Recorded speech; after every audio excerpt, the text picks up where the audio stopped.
ভোটের অধিকার, ভাতের অধিকার। 20 এপ্রিল 2015 সাল সিটি কর্পোরেশন নির্বাচনে মেয়র প্রার্থীর পক্ষে প্রচারণায় গেলে কারওয়ান বাজারে বেগম খালেদা জিয়ার গাড়ি বহরে হামলা চালায় আওয়ামী সন্ত্রাসীরা। ভাঙচুর করা হয় কয়েকটি গাড়ি। একই দিনে বাংলা মোটর ও ফকিরাপুল এলাকায় তার কনভয়ে ভাঙচুরের চেষ্টা চালানো হয়। 28 অক্টোবর 2017 ঢাকা থেকে কক্সবাজার যাওয়ার পথে ফেনী জেলার ফতেহপুর মোহাম্মদ আলী বাজার এলাকায় খালেদা জিয়ার কনভয়ে হামলা চালানো হয়। এতে প্রায় 40 থেকে 50টি গাড়ি ভাঙচুর ও মিডিয়ার গাড়ি লক্ষ্য করে ইটপাথর ছুড়ে মারা হয়। এতে আহত হন প্রায় 45 জন। 31 অক্টোবর 2017 সফরের ফিরতি পথে কনভয় পাশ করার সময় একটি পুলিশ ভর্তি ফিলিং স্টেশনের সামনে 2 বাসে অগ্নিসংযোগ করা হয়, যদিও খালেদা জিয়ার নিজের গাড়িটি অক্ষত ছিল।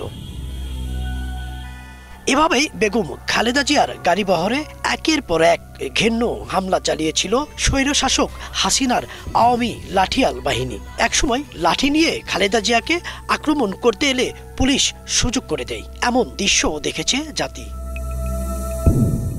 নানান প্রতিকূলতা, হামলা মামলা পেরিয়ে রাজনীতিতে বেগম খালেদা জিয়ার এগিয়ে যাওয়া গল্প তেমন সহজ ছিল না। রাজপথের আন্দোলন, হামলা মামলা সব ধরনের প্রতিকূলতা মোকাবিলা করেই তিনি নিজের রাজনৈতিক অবস্থানকে সুদৃঢ় করেছেন। 80 দশকে স্বৈরাচার বিরোধী আন্দোলনের অন্যতম শীর্ষ নেত্রী হিসেবে উঠে আসেন বেগম খালেদা জিয়া।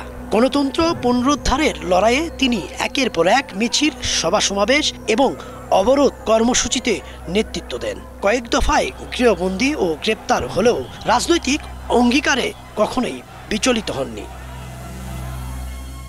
বিগত 2 দশকে তার বিরুদ্ধে বহু মামলা দায়ের করা হয়, যার কয়েকটিতে তিনি কারাবন্দীও হন। আইনি লড়াইয়ের মধ্যেই বিএনপির নেতৃত্ব ধরে রাখেন এবং নিজের রাজনৈতিক অবস্থান নতুনভাবে শক্তিশালী করেন।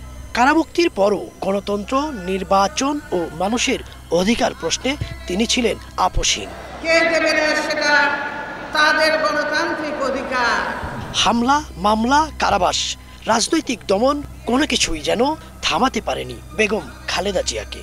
তার এই অবিচল ও দৃঢ় মানসিকতা দেশের রাজনীতিতে বিরল। ইদ্রিস আলম, বাংলা ভিশন।